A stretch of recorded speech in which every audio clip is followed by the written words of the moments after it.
बात करेंगे। रिसेंटली हमारे पास ये रिपोर्ट्स आई हैं कि जो इराक और ईरान का जो बॉर्डर है, उसके पास से ट्यूसडे की रात को इसराइल के फाइटर जेट्स गुजरे हैं। अब ये रिपोर्ट जो है, ये रिपोर्ट्स हमारे पास आ रही हैं इसराइली मीडिया से, और इस रिपोर्ट को जो सेकंड है वो ईरान का मीडिया भी कर रहा है, और इन रिपोर्ट्स को इसराइल का भी मीडिया सेकंड कर रहा है। अब ये कन्फ्लिक्टिंग न्यूज़ है, बट हमारे पास जो इस टाइम ऑथेंटिक न्यूज़ आ रही हैं, उन ऑथेंटिक न्यूज़ के मुताबिक एज ऑफ नाउ जो ट्यूसडे की रात यानी जो मंगल की रात को इराक का जो एक प्रोविंस है, अब इस प्रोविंस का नाम मैं आपको, आप इस टाइम जो है वो मैप में देख रहे हैं। जब आप लोग इस मैप को देखेंगे तो मोर इम्पोर्टेंटली आपको जो है वो ये आपको इसराइल और इराक का मैप नज़र आ रहा है। ईरान के साथ ये जो प्रोविंस है इराक का, इसका नाम, इस प्रोविंस का नाम है माइसैन प्रोविंस। अब माइसैन प्रोविंस के बहुत करीब से फाइटर जेट्स के उड़ने की आवाज़ें आई हैं, यानी जो ईरान का जो बॉर्डर है उसके पास से इसराइल के फाइटर जेट्स के उड़ने की आवाज़ें आई हैं। और मोर इम्पोर्टेंटली जो है वो उस चीज को देखते हुए ईरान जो है उसने भी अपने फाइटर जेट्स को स्क्रैम्बल कर दिया तेहरान के पास से, क्योंकि ईरान को ये डर था कि कल को कहीं इसराइल ये फाइटर जेट्स जो है ये ईरान की एयर स्पेस में आके कोई हमला ना कर दे। अब जो हमारे पास इस टाइम रिपोर्ट्स आ रही हैं, उन रिपोर्ट्स के मुताबिक इसराइल जो है वो बेसिकली सिमुलेशंस कर रहा था, एक्सरसाइजेस कर रहा था, ताकि वो किसी ना किसी तरीके से जो है वो मामलात को नेक्स्ट लेवल पर लेकर जा सके। और it's very important to understand कि आने वाले टाइम पर हमें ये चीज़ पता है, और we all understand these kind of things, कि ईरान जो है उसके ऊपर इसराइल अटैक ज़रूर करेगा। वी ऑल नो दैट आने वाले टाइम पे ईरान के ऊपर इसराइल ज़रूर अटैक करेगा, और फिलहाल जो इसराइल है वो अपनी प्रैक्टिस कर रहा है। तो इस सारे मामले को जब हम देखते हैं तो हमें ये चीज़ समझ आती है कि an Israeli media outlet has reported that the countries यानी Israeli fighter jets entered Iraqi air space on Tuesday night and advanced to the vicinity of Iran's border। अब हुआ क्या है, मैं आपको अपनी स्क्रीन शेयर करके पहले तो मैप दिखाना चाहता हूँ और बताना चाहता हूँ कि बेसिकली ये हुआ क्या है, ये सिनेरियो बिल्ड कैसे हुआ है। क्योंकि इस टाइम अगर हम जनरली देखें तो जो टेंशन्स हैं वो टेंशन्स मोर इम्पोर्टेंटली दोनों साइड से हमें बढ़ती हुई नजर आ रही हैं, और ये टेंशन आपको आने वाले टाइम पे और ज़्यादा बढ़ती हुई नजर आएंगी। मैं आप लोगों को मैप दिखाता हूँ, उम्मीद करता हूँ ये आपको मैप नज़र आ रहा होगा। इस मैप में अगर आप देखें मामलात को, अगर आप थोड़ा सा चीज़ों को समझने की कोशिश करें तो ये इसराइल है, ओके, ये ईरान है और ये इराक है। अब हमारे पास जो इस टाइम रिपोर्ट्स आ रही हैं उसके मुताबिक इसराइल ने अपना फाइटर जेट उड़ाए, इसराइल ने अपने फाइटर जेट उड़ाए, और अपने फाइटर जेट उड़ा के माइसम जो प्रोविंस है, ये वाला इलाका है, इस इलाके तक फाइटर जेट उड़ाए, और जो ईरान के साथ जो बॉर्डर है उस मोर इम्पोर्टेंटली उस बॉर्डर में जो है, उस बॉर्डर के पास तक यानी इस इलाके तक, इस एरिया तक जो है वो फाइटर जेट उड़ाए, और फिर यहाँ से वापस इसराइल अपने फाइटर जेट्स वापस ले गया। लेकिन हमें एक चीज समझना बड़ा जरूरी है, एक चीज अंडरस्टैंड करना हमें बड़ा जरूरी है कि इसराइल ने अगर ये एयर स्पेस वायलेट की है इसराइल ने, तो इसराइल ने सिर्फ इराक की एयर स्पेस वायलेट नहीं की, इसको समझना बड़ा जरूरी है, समझिएगा। इसराइल ने, इसका मतलब है या तो जॉर्डन की पूरी एयर स्पेस वायलेट की है और फिर वो इराक में गया है, या तो इसराइल ने दूसरे सिनेरियो में अगर फाइटर जेट्स उड़ाए भी हैं, ईरान की इस प्रोविंस के पास वो लेकर आया भी है, या ईरान के डिफेंसेस को चेक करने की उसने कोशिश की भी है, तो या तो इसराइल ने जॉर्डन के साथ सऊदी अरेबिया की एयर स्पेस वायलेट की और इराक की एयर स्पेस वायलेट किया और वो फिर वापस मुड़ा है, या इसराइल ने तीसरा सिनेरियो ये क्रिएट किया, हो सकता है, it is a probable chance कि इसराइल ने फाइटर जेट उड़ाया हो सीरिया से इराक में उड़ाया हो और फिर यहाँ पर आया हो। तो ये तीन सिनेरियो हो सकते हैं। अच्छा, अगर ये तीनों सिनेरियो भी हुए हैं तो एक बात तय है कि हर सिनेरियो में 2 या 3 अरब कंट्रीज की एयर स्पेस वायलेट हुई है, यानी 2 या 3 कंट्रीज की अरब कंट्रीज की एयर स्पेस वायलेट की है इसराइल ने। अब मेरा अपना पर्सनल एनालिसिस ये है कि जो शॉर्टेस्ट रूट पड़ता है इस प्रोविंस में पहुंचने के लिए, अगर ये बात अथेंटिक है, क्योंकि बहुत सारे लोग इस इलाके के, जिस इलाके पे मैं भी इस टाइम राउंड कर रहा हूँ, इस इलाके के बहुत सारे लोगों ने ये बात मानी है और इस चीज़ को एक्सेप्ट किया है कि जो इसराइल से फाइटर जेट उड़े हैं, फिर जॉर्डन के अंदर घुसे हैं, फिर उसके बाद जॉर्डन से ये फाइटर जेट जो हैं, ये सारे के सारे फाइटर जेट जॉर्डन से उड़ते हुए आगे निकले हैं और यहाँ से ईरान की एयर स्पेस के करीब से गुजर के वापस गए हैं। इसका मतलब ये है कि फिर सऊदी अरब के भी अंदर से ये गुजरे और इराक के अंदर से भी गुजरे, क्योंकि लोगों ने इसकी फाइटर जेट्स की आवाज़ें सुनी हैं। अच्छा, अब जब इसराइल फाइटर जेट्स उड़ाकर इस इलाके में यानी ईरान की एयर स्पेस के करीब लेकर आ रहा था, तो ऐसे मौके पर अमेरिका के भी कुछ सर्वेलेंस प्लेन्स इस इलाके में उड़ रहे थे। तो अमरीकी इसका मतलब है देख रहे थे कि जो मामलात भी जो है वो हो रहे हैं, तो अमरीकी जो है वो इस सारे के सारे मामलात को समझने की और अंडरस्टैंड करने की कोशिश कर रहे थे। अच्छा, यहाँ पे एक और भी चीज़ हो सकती है कि अमेरिकन जो थे वो इस चीज़ को देख रहे थे कि कहीं खुदा ना ख्वास्ता इसराइल तेहरान पर अटैक ही ना कर दे। तेहरान पे अटैक अगर हो जाए तो मामलात खराब हो सकते हैं। जहां तक बात है कि एयर स्पेस वायलेट नहीं हुई, तो मैं एग्री करता हूँ, एयर स्पेस वायलेट नहीं हुई। एयर स्पेस जो ईरान की है वो इराक के बॉर्डर के बाद शुरू होती है, तो एयर स्पेस वायलेट नहीं हुई। लेकिन समझिएगा बात को, एयर स्पेस के करीब से तो गुजरे हैं ना, तो वायलेट हो भी सकती थी। You know what I am saying. So this is also very important. जहां तक बात है इराक की, तो इराक की तो एयर स्पेस वायलेट हुई है ना, इराक की तो डेफिनेटली एयर स्पेस वायलेट हुई है। अच्छा, जब ये सारा मामला हो रहा था, तो एक और रिपोर्ट हमारे पास ये आई कि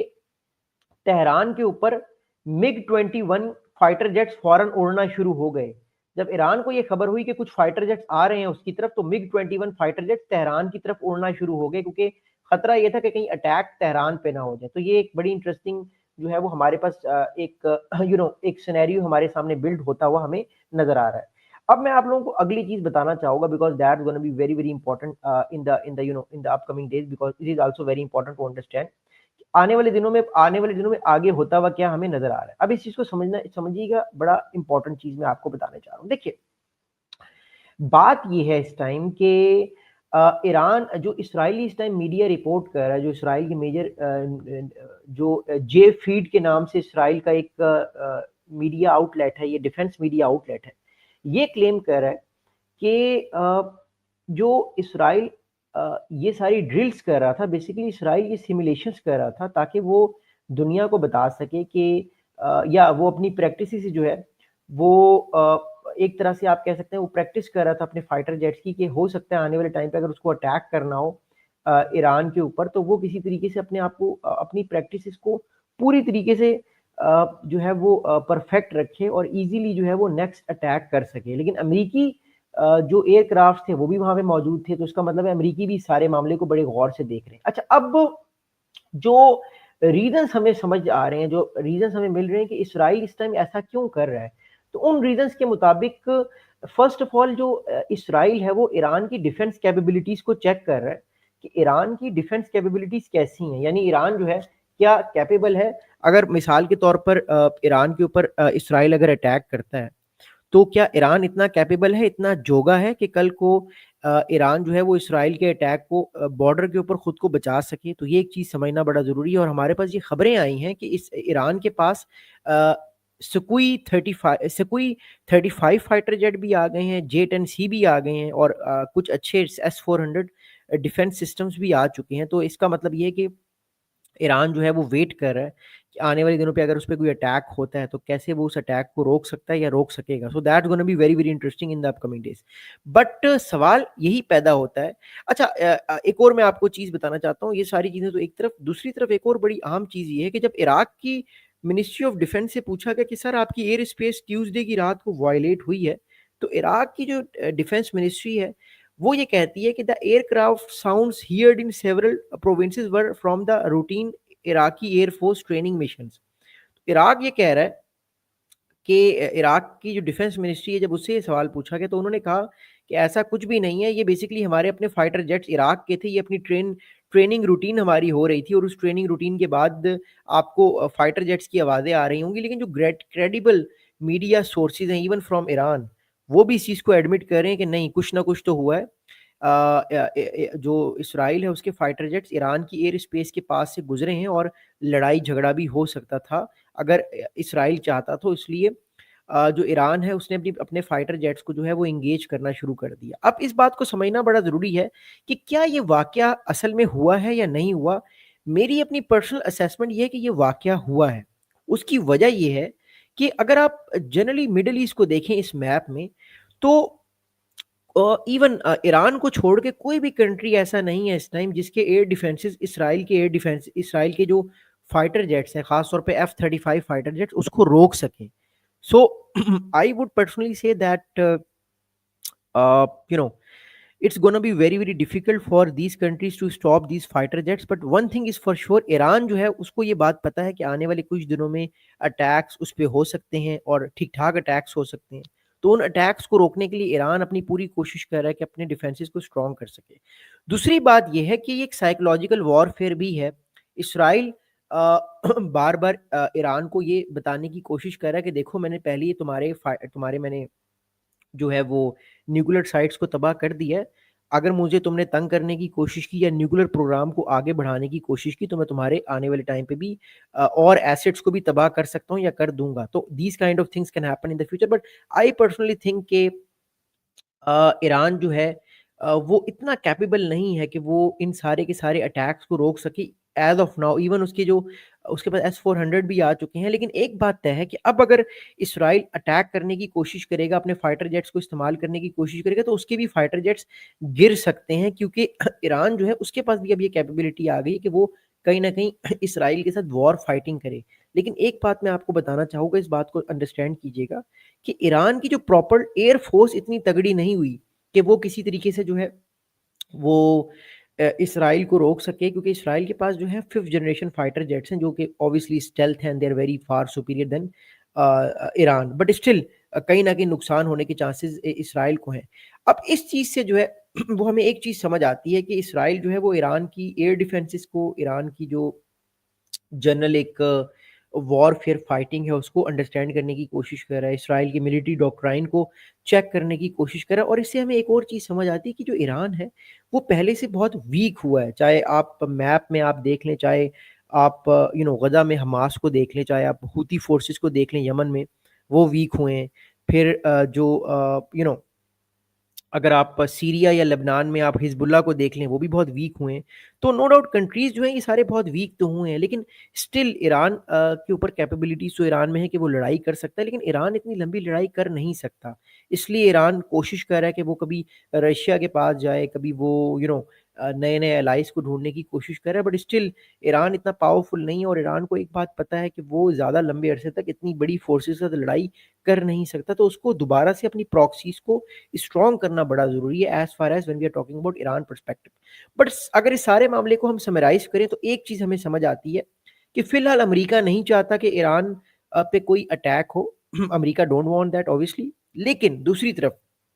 अगर हम जनरल पर्सपेक्टिव पर इन सारी चीज़ों को देखते हैं, तो इसराइल जो है वो बार-बार ईरान को प्रोवोक करने की डेफ़िनेटली कोशिश करेगा। लेकिन अमरीकी जो है क्योंकि जब हमारे पास एक और रिपोर्ट्स भी आई कि जब इसराइल अपने फाइटर जेट्स ईरान की एयर स्पेस के पास से गुज़ार रहे थे, उस टाइम अमेरिकन सर्विलेंस प्लेन्स भी वहाँ पे थे। इसका मतलब है ये सारा ऑपरेशन अमेरिका की निगरानी में हुआ है। तो अमेरिकी नहीं चाहते कि उनकी मर्ज़ी के बगैर, क्योंकि आपको याद होगा जब कतर पे अटैक हुआ,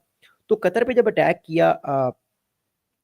इसराइल ने, तो उस टाइम अमरीकियों के मुताबिक उनको ये बात नहीं पता थी। हालाँकि मैं नहीं मानता, अमरीकियों को ये पता था कि कतर पे अटैक हो रहा है। लेकिन अगर हम ईरान को देखें, तो अमरीका नहीं चाहता कि उसकी मर्ज़ी के बगैर कोई चीज़ की जाए, और जो भी ऑपरेशन होगा, अमरीका की मर्ज़ी के बगैर नहीं होगा। ये डोनाल्ड ट्रम्प या ये जो अमरीका की अभी लेटेस्ट एडमिनिस्ट्रेशन है, वो इस चीज़ को जो है वो समझना चाहती है। But one thing is for sure at the end of the day कि आने वाले तकरीबन 8 से 10 महीनों में हमें एक और इसराइल और अमेरिका का जो एक राउंड है, वो हमें होता हुआ दिखाई दे रहा है।